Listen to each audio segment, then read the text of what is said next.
जूतादार साहब, बहुत बहुत शुक्रिया आपने हमें ज्वाइन किया। बहुत से सवालात हैं आज के हवाले से, खास तौर पे अवाम की जानिब से बार बार पूछा जा रहा है कि पाकिस्तान के मुख्तलिफ शहरों में ये ड्रोन हमले हुए, आखिर आप लोग इसे रोक क्यों नहीं सके? सबसे पहले इसका जवाब दीजिएगा। बहुत शुक्रिया मंसूर साहब। ये ड्रोन गिराए गए हैं पाकिस्तान की आर्म्ड फोर्सेस की तरफ से। और कैसे गिराए गए हैं, देखिए हुआ क्या। इनके जब राफेल जेट्स गिराए तो ये सिर्फ जेट्स नहीं गिराए, हमने इनका मोराल भी गिराया, हमने इनका गरूर भी खाक में मिलाया। क्योंकि ये समझा जाता था कि ये इनविंसिबल जेट्स हैं, ये गिर ही नहीं सकते, ये हायर टेक्नोलॉजी है। ये पड़ा $1 अरब, हमने याठा जाके इनको मारा और ये गिरे। जब ये गिर गए तो इनकी एयरफोर्स का, पायलट्स का मोराल बड़ा लो हुआ। इन्होंने अपने सारे जेट्स मूव कर दिए डाउन साउथ, ये विड्रॉ कर गए।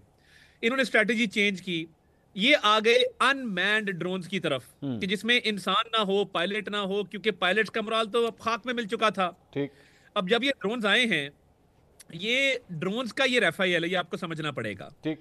ड्रोन्स की जो हाईएस्ट टेक्नोलॉजी है, जिसमें स्टेल्थ है, जो रडार पे नहीं आती, ये वो वाले हैं। और उसमें हुआ क्या, हमने दो तरीके से गिराए हैं।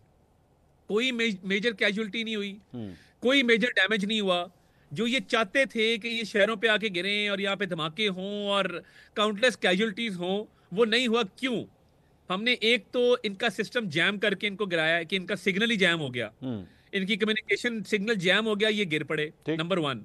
नंबर 2, हमने इनको हार्ड हिट करके गिराया है through our air defence system, जिसमें गोलियां, मिसाइल और दीगर डिफेंस के आलात हैं, जिन्होंने इनको जाके हिट किया और इनको न्यूट्रलाइज कर दिया। ठीक है। लगभग 29 ड्रोन हम गिरा चुके हैं। अब अगला सवाल आपका ये होगा कि पाकिस्तान रिस्पॉन्ड कब करेगा और रिस्पॉन्स क्या होगा पाकिस्तान का। देखिए, मैं आपको एक बात बिल्कुल वाजे करके बताना चाहता हूं कि नेशनल सिक्योरिटी कमेटी ने जब कल आर्म्ड फोर्सेस को ये इख्तियार दिया कि आप फ्री हैं, आप जाके इसका भरपूर रिस्पॉन्स दें, जवाब आएगा, जरूर आएगा और भरपूर आएगा। मैं ये बिल्कुल आपको वाजे कर दूं, ये हो ही नहीं सकता कि भारत को जवाब ना आए। ठीक। अब देखिए, वो कहते हैं कि अंग्रेजी में revenge is a dish best served cold. हम कब मारते हैं, कहां मारते हैं, कैसे मारते हैं, ये हमारी मर्जी है। और देखिए, इसमें जल्दबाजी नहीं करनी चाहिए। वजह, पुलवामा और पहलगाम के फॉल्स फ्लैग ऑपरेशन हुए, भारत ने 10-12 दिन के बाद स्ट्रैटेजी लगा के जो है वो रिस्पॉन्ड किया। ठीक। हम जब रिस्पॉन्ड करेंगे तो सिर्फ भारत नहीं, सारी दुनिया में इसकी गूंज जाएगी कि पाकिस्तान ने रिस्पॉन्ड किया है। ठीक। मगर एक स्ट्रैटेजी ये भी होती है, और देखिए अब दुश्मन जो है वो इंतजार कर रहा है, वो फ्रस्ट्रेट हो रहा है, वो वेयर आउट हो रहा है। तो देखिए, इसका रिस्पॉन्स आएगा, ठीक। इंतहाक आएगा और इनको इंशाल्लाह ताला मुंह की खानी पड़ेगी, इसमें कोई शक नहीं है। मगर ये जो एक सोशल मीडिया पे मैं सबको कहूंगा कि बिल्कुल पैनिक ना करें, बिल्कुल किसी फ्रेंजी में ना जाएं। We are in safe hands, हम महफूज और मजबूत हाथों के अंदर है पाकिस्तान का दिफा। इसीलिए हमने 5 राफेल और 29 ड्रोन गिरा दिए हैं और इनको समझ नहीं आई इनके साथ हुआ क्या है। तार साहब, अगला सवाल, जाहिर बात है लोगों के ज़हनों में ये सवाल आता है कि अगर उनके ड्रोन्स जो हैं वो यहाँ तक आ चुके हैं, what should we be prepared for? क्योंकि एक पैनिक जो है वो जाहिर बात है लोगों में एक परेशानी है कि भाई ये क्या मजीद क्या हो सकता है। तो what should they B prepared for? क्या रात के वक्त जो है वो पाकिस्तान के शहरों में ब्लैकआउट्स भी हो सकते हैं? क्या ये भी मौजूद है? क्योंकि स्कूलों में छुट्टियां दे दी गई हैं ताकि लोगों को रियलिस्टिक सिचुएशन पता लगे। र्यूमर्स फैल रहे हैं, व्हाट्सएप ग्रुपों के जरिए र्यूमर्स फैल रहे हैं, असल सिचुएशन बताइए। देखिए, अभी जब एहतियाती तदाबीर का कहा जाएगा, उसका टाइम आएगा तो बताएंगे। मगर अभी फिलहाल जो इनका टारगेट था, जिसमें सिर्फ एक ड्रोन ने हमारी एक मिलिट्री की कुछ इक्विपमेंट को, और उसमें हमारे 4 जवान जख्मी हुए, दैट इज अबाउट इट। तो हम ये समझते हैं कि हमारा भरपूर इस पे तैयारी है। और अगर कोई एहतियाती तदाबीर अपनानी होंगी, उसके लिए सिविल डिफेंस भी मौजूद है, उसके लिए गर्ल गाइड्स, बॉय स्काउट्स, पूरा मुल्क में एक सिस्टम होता है ना ऐसी चीज़ों का। तो अभी फिलहाल उसकी कॉल नहीं दी गई क्योंकि अभी उस तरह की सिचुएशन है नहीं। और हम समझते हैं कि पाकिस्तान की मुकम्मल तैयारी है। हमने टाइम का, जगह का और मोड का तयन करना है, and that is about it.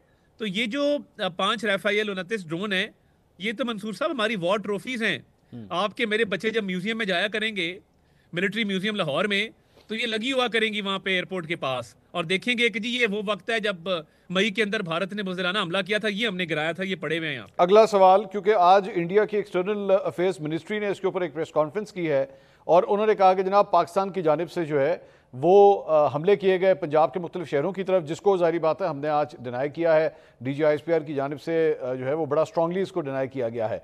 अगर इंटरनेशनल कम्युनिटी के हवाले से, जिस तरह हमने माजी में पहलगाम वाक़े के बाद हमने कहा था कि जी न्यूट्रल इंक्वायरी इसकी बेशक करवा लीजिए, अब ये यहाँ पे दोबारा एक डिफरेंस आ गया कि वो कह रहे हैं कि हमला किया है, हम कह रहे हैं कि बिल्कुल नहीं किया हमने।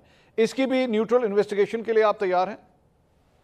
नहीं, देखिए मैं आपको एक बात बताऊं, मैं इसकी एक आपको बेहतरीन एग्जांपल देता हूं। पाकिस्तान के दिल के करीब सिख जो कम्युनिटी है बहुत दिल के करीब है। इस सिचुएशन में भी हमने सिख यात्रियों के वीजे कैंसिल नहीं किए मंसूर साहब। अच्छा। और आप और मैं बतौर पाकिस्तानी, अगर कोई पंजा साहब, ननकाना साहब, करतारपुर या समाधि रजीत सिंह की तरफ मैली आंख से देखता है ना, तो आप और मैं खड़े हो जाते हैं कि हमारे भाई हैं, खबरदार। तो हम जो खिदमत कर रहे हैं इन गुरुद्वारों की और अपनी सिख पॉपुलेशन की और सिख यात्रियों को हम वेलकम करते हैं पाकिस्तान के अंदर, तो ये कितनी अहमकाना हरकत है कि गुरुद्वारे पे हमला हो गया अमृतसर के अंदर। क्या ये भारत के प्रोपेगेंडा का भांडा बीच बाजार के फूट नहीं गया? ठीक। कि गुरुद्वारे पे हमला करना, सिखों पे हमला करना एक मूव थी कि सिख आवाजें जो उठ रही थी पूरी दुनिया में कि हरदीप सिंह नजर का कत्ल करते हो कनाडा में, सिखों को सब्जुगेट करते हो, सिखों की आवाजों को दबाते हो, उनकी फसलों को जलाते हो, उनका पानी रोकते हो, उनके दरियाओं का पानी का रुख मोड़ देते हो। तो ये सिखों को गुस्सा दिलाने के लिए और पाकिस्तान के खिलाफ खड़ा करने के लिए उन्होंने ये काम किया। अब सिखों के लिए हमारे दिल में जितनी इज्जत है और जिस तरीके से हमने उनको इन हालात में भी बहुत ज्यादा अकोमोडेट किया हुआ है, तो ये तो देखिए ना, ये तो भारत का पूरा प्रोपेगेंडा खुल के सामने आ गया है कि हमने तो कोई अभी तक अटैक नहीं किया। और ये जो क्लेम कर रहे हैं, ये इनके अपने ड्रोन जो पाकिस्तान आ रहे थे वो गिरते रहे रास्ते के अंदर, और वो वहीं पे, और एक ड्रोन की मैंने तस्वीर देखी इंडिया टुडे या पता नहीं कौन सा चैनल था, अनटच ड्रोन, बिल्कुल नवा नवेला नहीं होता। अच्छा। मतलब वो पड़ा हुआ है खेत के अंदर, लगता है कि किसी ने शोरूम से निकाल के रखा हुआ है। उस पे कोई उसको गिराने के आसार नहीं है कि इसको किसी ने मार गिराया हो या ये इंटरसेप्ट हुआ हो। बिल्कुल लिशकता हुआ लोहे का वो ड्रोन वहां पे खेतों में पड़ा हुआ है। अच्छा। तो ये बी टीयर बॉलीवुड से इनको बाहर आ जाना